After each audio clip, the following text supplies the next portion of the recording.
नमस्कार।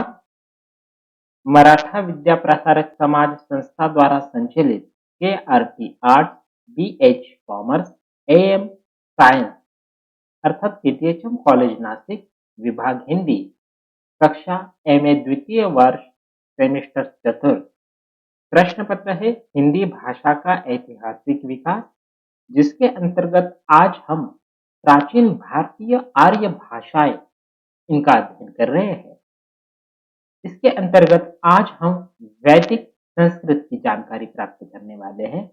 मैं डॉक्टर जगदीश परदेश। सर्वप्रथम प्राचीन भारतीय आर्य भाषाओं का जो विभाजन हुआ है वह किस प्रकार हुआ वह देखते हैं। प्राचीन आर्य भाषाओं का स्वरूप जो है वह ऋग्वेद से प्राप्त होता है, अर्थात इसकी जो अधिकतम जानकारी है हमें ऋग्वेद का अध्ययन करने के उपरांत प्राप्त होती है। सामान्यतः प्राचीन भारतीय आर्य भाषाओं का काल जो है 1500 ईसा पूर्व से 500 ईसा पूर्व तक माना गया है, परंतु भारतीय और पाश्चात्य विद्वान ऋग्वेद का समय जो है वह 2500 या 2400 ईस्वी सन पूर्व के बाद का नहीं मानते हैं। अतः काल विभाजन में जो प्राचीन आर्य भाषाओं का प्रारंभ है वह 2500 ईस्वी सन पूर्व से ही माना गया है। इसलिए प्राचीन भारतीय आर्य भाषाओं के विकास क्रम को भी दो भागों में विभक्त किया जाता है। उसमें प्रथम जो समय आ जाता है वह है वैदिक संस्कृत का और दूसरा है लौकिक संस्कृत का। अर्थात वैदिक संस्कृत और लौकिक संस्कृत जो है इसका समय 2500 ईसा पूर्व से 500 ईसा पूर्व तक का माना गया है। इन दोनों भाषाओं का विकास इस समय में हुआ, यह मान्यता विद्वानों द्वारा प्रमुख है। आइए वैदिक संस्कृत के बारे में जानकारी हासिल करते हैं। वैदिक संस्कृत को वैदिक, वैदिकी, छंदस, छांदस कहा जाता है। इसका प्राचीनतम रूप भी हमें ऋग्वेद में ही मिलता है। अर्थात हम देखते हैं कि हमारे जो वेद है, पुराण है या जो ग्रंथ हुए हैं, मंत्रबद्ध है, तो उनके लिए यह शब्द प्रयोग में आए हैं। वैदिक संस्कृत, वेदों की संस्कृत। सीधे सरल अगर भाषा को हम समझते हैं या वैदिक संस्कृत का समय देखना चाहते हैं तो वेदों का जो लिखित रूप है वह वैदिक संस्कृत है। इसका प्राचीनतम रूप भी हमें ऋग्वेद से मिलता है और ऋग्वेद यह प्रथम ग्रंथ माना जाता है।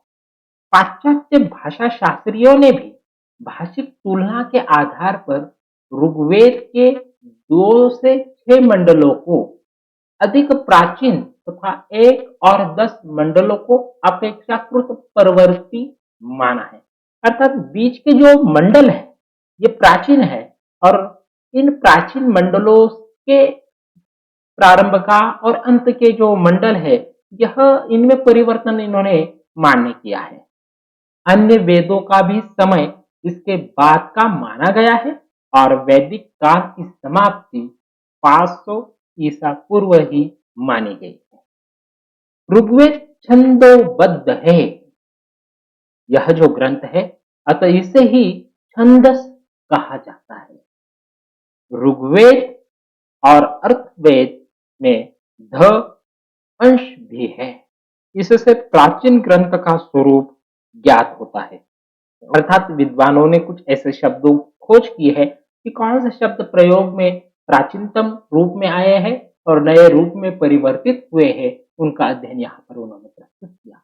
ब्राह्मण ग्रंथ भी गद्य में है और इनमें प्रचलित भाषा का स्वरूप ज्ञात होता है। वैदिक संस्कृत किसी समय जन भाषा थी। विद्वानों का मानना है कि इसका जो प्रारंभ होता है किसी भी भाषा का प्रारूप बनना, तो वह जन भाषा से राष्ट्र भाषा की तरफ बढ़ना और फिर राष्ट्रभाषा से जनभाषा की तरफ आना, यह क्रमबद्धता या विपरीतता हमें बहुत सारी भाषाओं में दिखाई देती है। तो इन्होंने वैदिक संस्कृत को सर्वप्रथम जनभाषा के रूप में माना है। यह मुख्य रूप से साहित्यिक एवं सांस्कृतिक कार्यों के लिए प्रयुक्त होती थी। अतः समस्त प्राचीनतम संस्कृत वाङ्मय वैदिक संस्कृत में ही हमें मिलता है। इसके साथ ही लोक भाषाएं भी प्रचलित रही होगी। अर्थात जब संस्कृत वैदिक संस्कृत ने अपना स्थान अ, महत्वपूर्ण बना लिया, या हम कह सके कि यह वेदों के लिए प्रयुक्त होने लगी, तो उसी समय कोई ना कोई भाषा उस समय समाज में प्रचलित रही ही होगी। यह विद्वानों की मान्यता है। इसीलिए उन्होंने कहा है कि वैदिक संस्कृत के साथ लोक भाषाएं भी उसी समय प्रचलित रही होगी। उनसे संस्कृत के विभिन्न रूप भी प्रचलित हुए हैं, और पनिनी आदि ने इनको प्राचम, पूर्वी, उदीचाम, उत्तरी आदि कहकर स्पष्ट किया है। यानी पनिनी ने जब व्याकरणिक संरचना को लिखा, देखा, समझा, तो इन्होंने दो रूप उसके बना दिए हैं। संस्कृत के इन विभिन्न रूपों से विभिन्न प्राकृतों और अपभ्रंशों का विकास हुआ है। अंत में हिंदी या आदि प्रांतीय भाषाओं का विकास भी जिसके अंतर्गत हमें दिखाई देता है।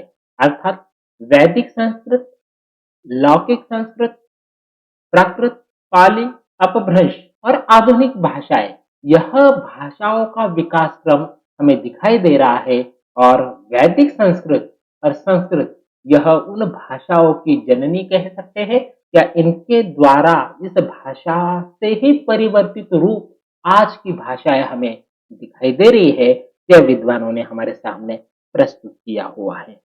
आइए वैदिक संस्कृत की कुछ विशेषताएं हैं, उन विशेषताओं को भी हम देखते हैं।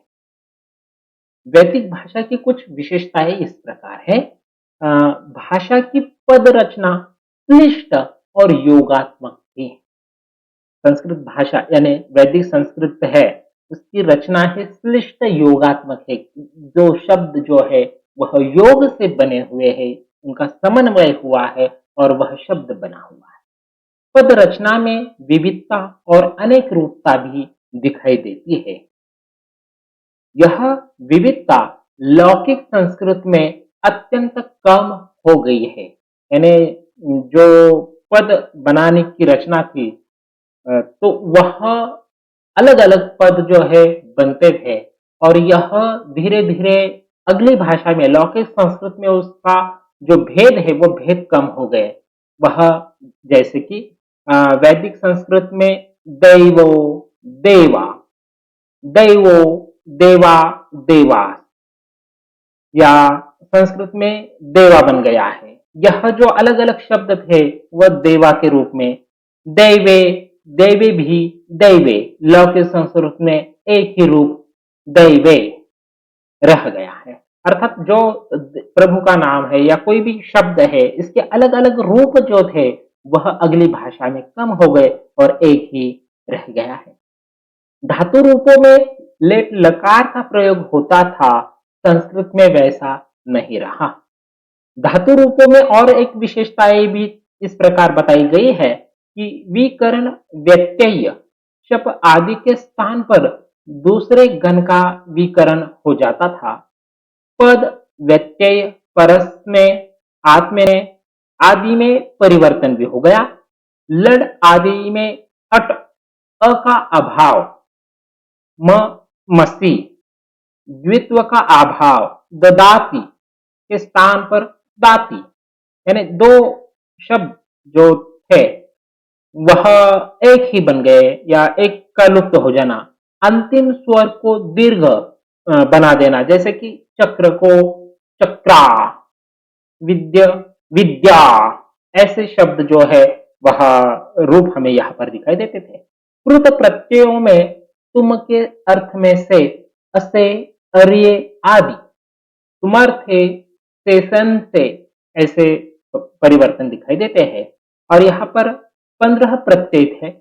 संस्कृत में तुम ही शेष रहा है।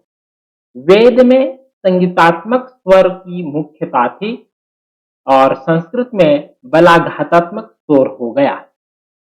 वैदिक संस्कृत के वेद या संगीतात्मक स्वर थे और बल देना, अगली जो भाषा है संस्कृत, लौकिक संस्कृत, हम देखते हैं कि उसमें बलाघात का प्रयोग अधिक होने लग गया है। वेद में उपसर्ग धातु से पृथक भी प्रयुक्त होते थे, संस्कृत में वैसे नहीं हुए।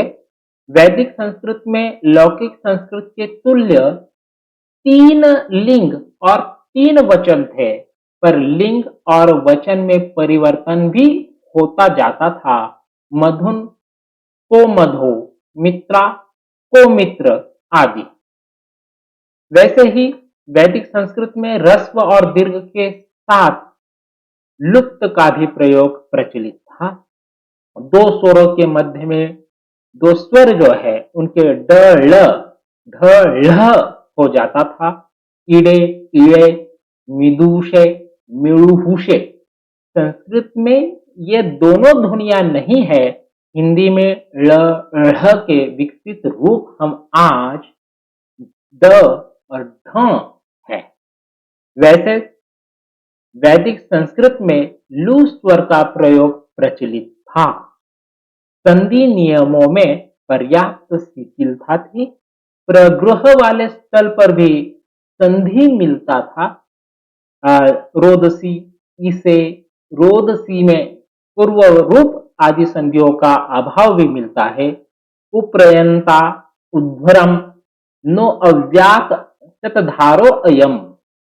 वैदिक संस्कृत में मध्य स्वरागम या स्वर भक्ति के अनेक उदाहरण मिलते हैं, जैसे पृथ्वी का पृथ्वी, स्वर्ण का सुवर्ण, स्वर का सुवर, दर्शक का दशशत आदि रूप हमें यहाँ पर दिखाई देते हैं। इस प्रकार प्राचीन भारतीय आर्य भाषाओं में वैदिक संस्कृत और लौकिक संस्कृत यह 2 महत्वपूर्ण भाषाएं हैं। इनका समय 2500 ईसा पूर्व से 500 ईसा पूर्व तक है। और आज हमने वैदिक संस्कृत की जानकारी देखी कि जो वैदिक संस्कृत वैदिकी या छंदास नाम से भी जानी जाती है और इसका रूप हमें जो है प्राचीनतम वह ऋग्वेद से मिलता है। और अधिक जानकारी हमने यह भी देखी कि पनीनी के युग में से ही संस्कृत का विकास माना जाता है और यहाँ पर पनीनी ने भाषा को, वैदिक भाषा को स्थिरता लाने का, उसमें एक व्याकरणिक संस्कार कराने का कार्य जो है वह किया हुआ है। और कुछ विशेषताएं हमने देखी कि जो वैदिक संस्कृत की है। यहाँ पर हम रुकते हैं। धन्यवाद।